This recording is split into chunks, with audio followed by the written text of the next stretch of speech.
Handa na nga ba tayo sa online voting system na nais patupad ng COMELEC para sa mga overseas Filipino workers?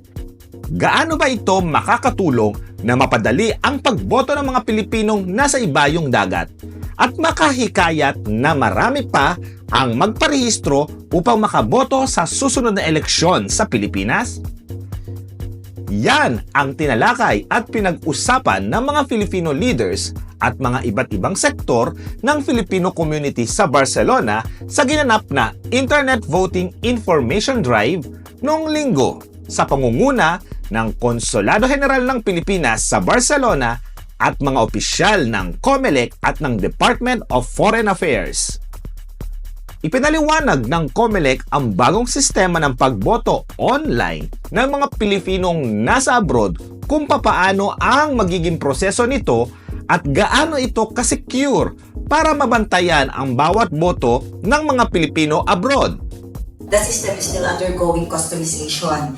So, kaka-award lang kasi doon sa nanalong provider. So, meron lang siya yung basic na system, tapos si COMELEC, nagbibigay siya ng kung ano yung mga requirements namin na kakailanganin sa customization in such a way na mag-fit po ito doon sa mga requirements natin for Filipino voters natin. Basically, we're here to learn about this new way to vote.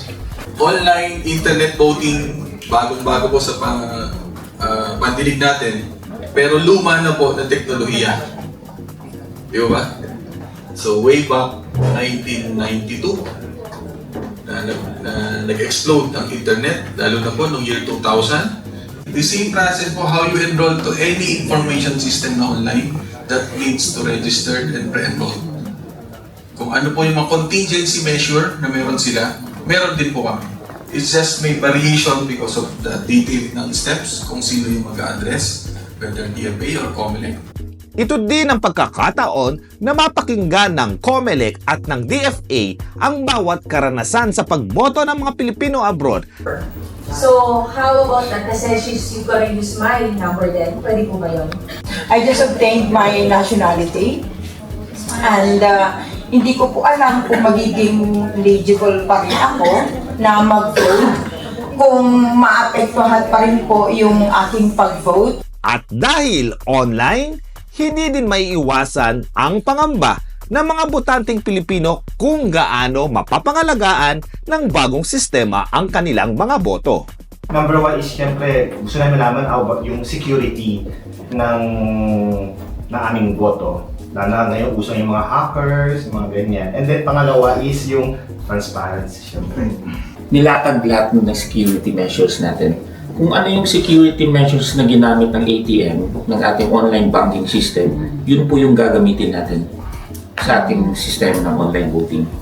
When it comes to transparency, lahat po ng source code, lahat po ng mga ginawa, naka-publish sa internet, naka-publish sa website namin.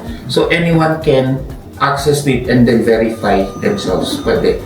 Meron po tayong tinatawag din na yung source code review.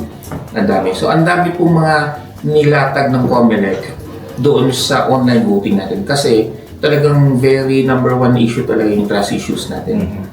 Gaano ka-secure yung ating boto na pinapadala. Kung gaano tayo nagtatrust doon sa ating online banking system, similar po yung ating cybersecurity, lahat ng ating mga nilalagay na security measures, similar po sa banking system. So, ganun po. So, kung gaano natin pinagkatiwala yung ating pera doon sa online banking, ganun din po yung gagawin natin sa internet po.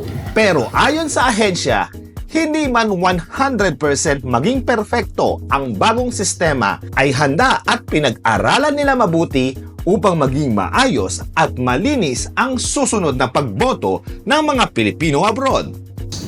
May authorization kung sino lang yung maka-access, yung authorized to access the platform, at merong accounting, may trace, may audit lang. Kita na namin magiging successful din itong internet banking dahil sa kultura, sa galing ng mga Pinoy, no? Kaya pagka ito naging successful at ibig sabihin tumaas ang voter turnout, katulad sa Barcelona 51.12%, maging 80%. Yan ay papapatunay lamang na pwede na namin nating i-implement sa national and local elections sa Pilipinas. Pero dahan-dahan din. Hindi naman bigla, boom, hindi ganun. So pwede namin gawin sa 2028 yung mga elderlies, PWDs, sa vulnerable sectors. Ipinakita din sa Filipino community ang isang demo on internet voting para malaman kung papaano magparehistro at makaboto online gamit lamang ang inyong cellphone or computer device. Picture of a passport, then about himself, and finally he's gonna take a video of him for the enrollment, biometric identity, and now if everything is good, he's gonna ask the voter to set up a second factor authentication. And then you can choose up to 12 senators, okay? So here you can even vote for less than 12 or up to 12, no more than 12. Yeah, less is okay. The system is gonna let you know that you can vote for more, but less is okay. Lahat tayo ay nagnanais ng pagbabago at kasabay ng pagbabagong ito ay ang pagtanggap at pagtangkilik sa makabagong teknolohiya na magiging bahagi at parte ng ating buhay. Sa akin po is maganda po 'yan dahil siyempre as experience sa nakaraang election dahil ako po sa isa sa mga naging watcher. Mas mapagaan pa sa mga kababayan natin dahil siyempre lahat naman po niya nagtatrabaho. Kaya nga po kanina yung sinabi na medyo konti yung bumoto, gawa po ng trabaho at hindi makapagpaalam yung sa trabaho, lalo yung mga malalayo. Magiging magkakatugma sa mga may mga trabaho katulad natin at saka safe naman ito because sabi nga nila before designing it, may structural analysis sila at saka yung architectural na pwedeng magiging isang foundation para mahirap nilang i-hack. Kaya very good, very nice move of the DFA and the COMELEC. And I think with my experience in the election here and in the Philippines, I think with this information in technology, it will be a great help to increase the number of electorates, and it's very knowledge for us. It's very a lot of knowledge we have gained for this seminar. Pag matutunan ito ng lahat at may namin itong ganitong online voting, napakaganda. Kaya mas maganda kung meron tayong online voting system para mas mapadali sa kanila. Kung gusto nila, ayaw nila yung malayo, pupunta sa malayo, bubuto sa malayo. Kung gusto nila, nandyan lang sa tabi. Handahan ito, magiging madali at magtutulungan ang Commission on Election tsaka mga tao rito sa mga online overseas voters na mapadami, mapabilis pero kailangan magparehistro. Remember, register first para makaboto. Paparami na ba natin ang boto? Okay? We hope na yung mga nag-attend ngayon na members ng Filipino community now have a better understanding of the online voting, and I also hope that we will get the support of the community leaders to help us encourage more Filipinos to register and vote. Malinaw naman yung explanation, as Comcasquel said, right now we have 7,772. Actually more nasa 9,000 na tayo kasi nasa 1,400 plus, if I'm not mistaken, as of May 2024. So, we hope na mag-increase pa to. Ang target nga is 80%. Hopefully, we can encourage the community leaders to help us encourage their constituents to register and vote for the forthcoming election.